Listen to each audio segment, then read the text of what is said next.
आज जब सड़क से संसद में पुलिस वाले और बच्चे दोनों पिटा रहे थे, तो हमारे मन में सवाल आया कि अंग्रेज भी तो बात करते थे गांधी जी से। आप याद कीजिए 1931, गांधी जी अंग्रेजों के खिलाफ सड़क पर थे, अंग्रेज जेल भेजते थे, दुश्मन मानते थे, लेकिन फिर भी गांधी जी के अनशनों पर क्या होता था?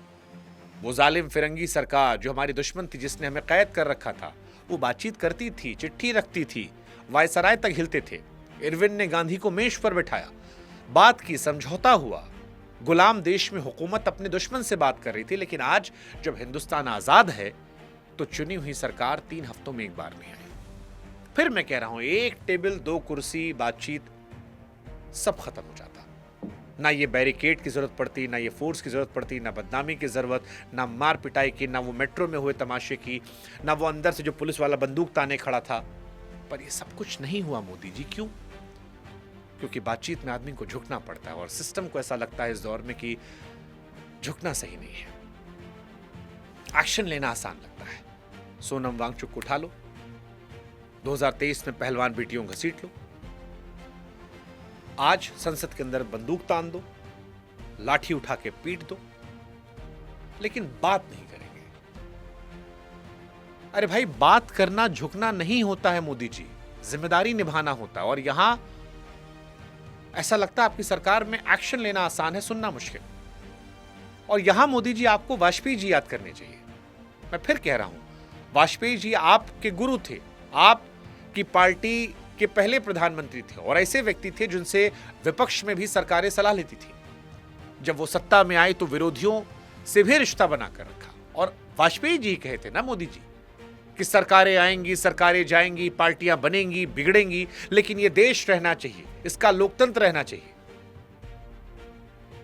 वो समझते थे मोदी जी कि लोकतंत्र जनता से बनता है, लोकतंत्र इमारतों से नहीं, संवाद से बचता है। और आप भी समझते रहे हैं। पहले किसान आंदोलन में 11 दौर की बातचीत हुई थी, मंत्री मेज पर बैठे थे और आखिर में मोदी जी खुद आप कैमरे पर आए थे, कानून भी वापस लिया था, क्षमा तक मांगी थी। अगर आप किसानों के लिए झुक सकते हैं तो फिर अपने बच्चों के लिए क्यों नहीं बोल सकते? और बच्चे तो झुकने को भी नहीं कह रहे ना मोदी जी, कानून वापस नहीं मांग रहे, कुर्सी नहीं मांग रहे, सिर्फ बोलने को कह रहे हैं। और बोलना तो मोदी जी आपकी सबसे बड़ी ताकत रही है। जिस चीज के लिए आपको पूरी दुनिया जानती, वही चीज इन बच्चों को नहीं मिल रही और इसीलिए परेशान हो रहे लोग कि आप खामोश क्यों हैं। बात ना करने का मतलब समझते हैं आप? बात ना करने का मतलब होता है कि सामने वाले को सुनने लायक तक नहीं समझते। और जब सरकार अपने बच्चों को सुनने लायक ना समझे तो बच्चे क्या समझे? और एक बात, नौजवानों से भी गुस्सा जायज है भाई, लेकिन एक चीज याद रखना दोस्त, आखिर में गांधी वाला रास्ता जीतता है। सवाल पूछो, तेज पूछो, लोकतंत्र की गरिमा में। ये हमको आपको समझना है, लेकिन सरकार को यह समझना है कि 50 साल बाद गुस्सा क्यों है। क्योंकि गुस्सा आसमान से नहीं टपका है। आज सड़क से संसद तक जो कुछ दिखाई पड़ा, इसकी जड़ को समझने के लिए एक छोटी सी कहानी हम आपको समझाते हैं।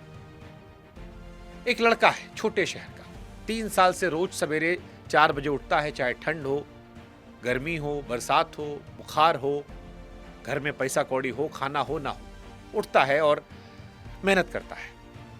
पिता ने कोचिंग की फीस के लिए कर्जा लिया है, मां ने गहना गिरवी रखा है और परिवार को लगता है कि बेटा डॉक्टर बनेगा तो सब अच्छा हो जाएगा, अच्छे दिन आ जाएंगे। लेकिन फिर 3 मई 2026 को लड़का परीक्षा देने बैठा। देश के 551 शहरों में उसके जैसे 22 लाख बच्चे बैठे। पेपर हुआ, उम्मीद बंधी और फिर 12 मई को खबर आई कि एग्जाम रद्द हो गया। क्यों? क्योंकि जो गेस्ट पेपर हफ्तों से बाजार में घूम रहा था वो असली पेपर था, उससे मैच कर रहा था। पर्चा उस लड़के से पहले बाजार तक पहुंचा था और पकड़ा गया कौन? जिन लोगों पर एनटीए ने भरोसा किया था, पेपर से जुड़े प्रोफेसर, कोचिंग वाले, सिंडिकेट। और ये सब खुद शिक्षा मंत्री ने माना है। पेपर लीक हुआ है, एनटीए फेल हुई है, कमांड चेन में सेंध है, उनके शब्द हैं। यानी रक्षक ही भक्षक बना, ये मैं नहीं कह रहा हूं, ये मंत्री कह रहे हैं। अब आप उस लड़के से पूछो भ्रष्टाचार क्या होता है, वो आपको परिभाषा नहीं बताएगा, वो आपको अपनी मां की आंखें दिखाएगा, अपने पिता के टूटते सपनों को दिखाएगा, उसका गिरा हुआ कॉन्फिडेंस आपको बताएगा। और ये पहली बार नहीं हुआ है, 2024 में भी नीट में यही हुआ था। Bihar, Jharkhand, CBI, supreme court, 5 साल के अंदर 41 परीक्षा लीक, 15 राज्यों में 1,40,00,000 बच्चों पर असर, और ये 2024 तक की गिनती है। नीट 2026 उसमें जुड़ा भी नहीं। सब परीक्षाएं जोड़ लें तो संख्या 7 साल में 70 पेपर लीक की निकल आती है। एक बार हो, 2 बार हो समझ में आता है, लेकिन अगर 70 बार हो रहा है तो यह धंधा है मोदी जी। और यही सवाल है कि ना खाऊंगा ना खाने दूंगा। आप नहीं खाए समझ में आता है, लेकिन 7 साल में 70 पेपर लीक हुआ तो ये कैसे खा रहे हैं? और अगर ये खा रहे हैं और आप चुप हैं तो फिर ये शोर नाजायज कैसे है? ठीक है, ये पुरानी बीमारी है, हर राज्य की रही। राजस्थान में कांग्रेस के राज्य में हुआ था, बंगाल में टीएमसी के राज्य में भी हुआ था, सबके राज्य में दशकों से हुआ। बीमारी पुरानी है, लेकिन आपको तो इलाज का ठेका 2014 में दिल्ली ने दिया था ना मोदी जी, और आपका वादा था ना खाऊंगा ना खाने दूंगा। तो इसलिए पुरानी बीमारी बताकर नया वादा माफ नहीं होता। अब आप फिर से सोचिए उस लड़के की कहानी जो बताया था हमने आपको। री एग्जाम आया 21 जून को, वो लड़का फिर बैठा, इस बार नए डर के साथ कि पेपर बिक ना जाए। उसका डर गलत नहीं था, क्योंकि सरकार डरी हुई थी। री एग्जाम के लिए क्या करना पड़ा? पूरे देश में टेलीग्राम ऐप ब्लॉक किया गया। अब आप सोचो, परीक्षा कराने के लिए ऐप को बंद करना पड़ा। पेपर बनाने वालों को, सेट करने वालों, ट्रांसलेट करने वालों, सबको गुप्त जगह छिपाया गया, जैसे गवाहों को रखा था। अब जिस देश में पेपर बनाने वालों को छिपाना पड़े, उस देश के बच्चे किस पर भरोसा करें? अब मोदी जी, आप जानते हैं जंतर मंतर पर कौन बैठा है?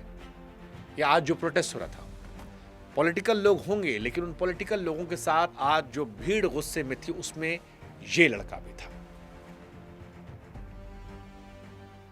ये लड़का भी था।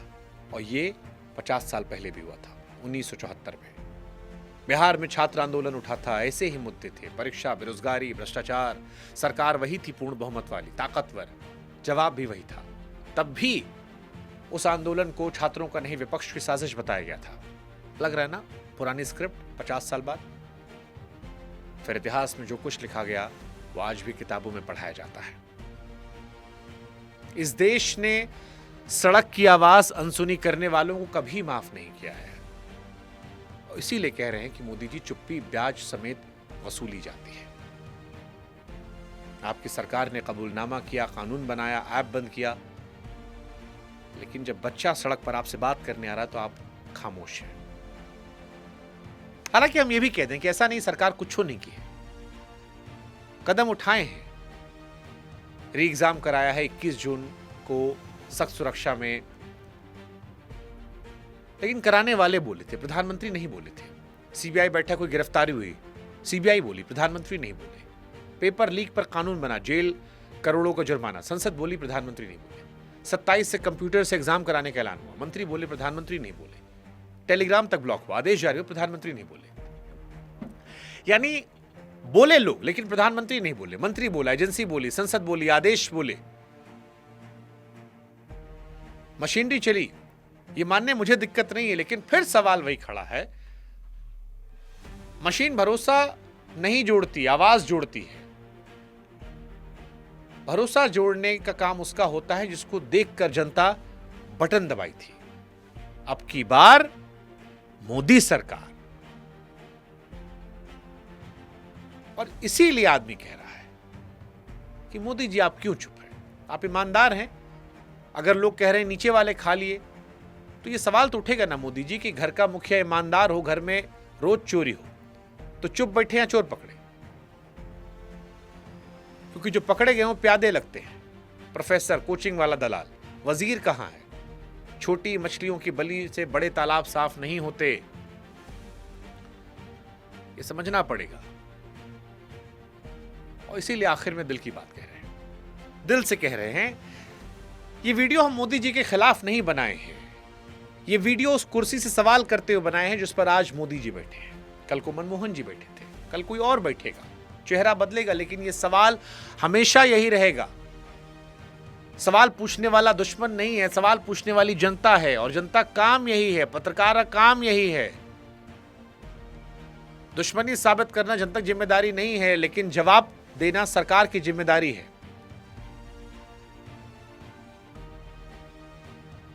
और यकीन मानिए, अगर प्रधानमंत्री इस घटना पे बच्चों से मिल लेते, संवाद कर लेते, हम ही तारीफ करने आते यार, वाह मोदी जी वाह। किया है भाई, पहलगाम में कई घटनाएं हुई थी जहां पर हमने मोदी जी के सामने तारीफ की थी, क्योंकि हमें किसी की हार नहीं, हमें बस जवाब से मतलब है। इसलिए अगर मोदी जी आप ये बात सुन रहे हैं, आप तक ये बात पहुंच रही है, तो हम आपसे एक बात कहना चाहते हैं कि जंतर मंतर पर जो बच्चे बैठे थे या जो बच्चे संसद तक पहुंचने की कोशिश कर रहे थे, उसमें सब आपके दुश्मन नहीं है। कई हैं जिनके घर वाले और जो खुद आपको वोट देते हैं, जिन्होंने आपके लिए कैंपेन किया है, जो आपसे उम्मीद रखते हैं। और ये वो बच्चे हैं जिन्होंने परीक्षा हॉल में देश का सिस्टम माना था, लेकिन सिस्टम ने उनका पेपर बेच दिया। उनका गुस्सा आपसे नफरत नहीं है, टूटा भरोसा है। और टूटा भरोसा लाठी से नहीं, बातचीत करने जुड़ता है मोदी जी। इसलिए शिकायत नहीं, 3 ठोस समाधान हम आपको देके जा रहे हैं। आप ठीक कर सकते हैं अभी भी इसे। पहला, छात्रों के प्रतिनिधियों से संवाद कीजिए। मेज पर एक मेज लगाइए, 2 कुर्सी। नहीं होगा तो हमसे ले लीजिएगा, हम लकड़ी वाला 2 लगवा देंगे। बात कीजिए, और हो सके तो आप ही बात कर लीजिए। आधा आदमी तो इसी में मेस्मराइज हो जाएगा कि अरे मोदी जी बात कर ली हमसे। आधा देश का भरोसा आ जाएगा, जो व्हाट्सएप पर बैठा लड़का देख रहा है या इंस्टा, फेसबुक, टेलीग्राम पर, उसी में खुश हो जाएगा। दूसरा, पेपर लीक का पूरा सच सार्वजनिक कीजिए। कौन सी कमेटी बनी, क्या सिफारिश आई, कितना लागू हुआ, श्वेत पत्र की तरह, ताकि सब सामने आए। और तीसरा, जो बहुत जरूरी है, भारत में प्रधानमंत्री के स्तर पर सवाल जवाब की परंपरा को वापस लाइए। नेहरू करते थे, अटल जी करते थे, मनमोहन भी करते थे। चाहे साल में 4 प्रेस कॉन्फ्रेंस कीजिए, 3 महीना में एक बार कर लीजिए, पर हो। क्योंकि जो नेता सवाल से नहीं डरता, देश का भरोसा अपने आप उस पर बढ़ जाता है। पिछले कुछ सालों में हमने पड़ोस के देशों में देखा है, जब सड़क की आवाज लगातार अनसुनी हुई तो तस्वीरें कहां तक पहुंच गई। हमें वो रास्ता नहीं चाहिए, बिल्कुल नहीं चाहिए। हमें बात करना है, और बात ही वो रास्ता है जिससे वो तस्वीरें इस देश में कभी नहीं बनेंगी। किसानों से बात हुई थी, चीजें ठीक हो गई। बच्चों से बात होगी, चीजें ठीक हो जाएंगी। इस देश के इतिहास में चुप्पी का एक नाम दर्ज हो चुका है, मनमोहन सिंह। दूसरा नाम अभी लिखा जा रहा है, और कलम अभी आपके हाथ में है।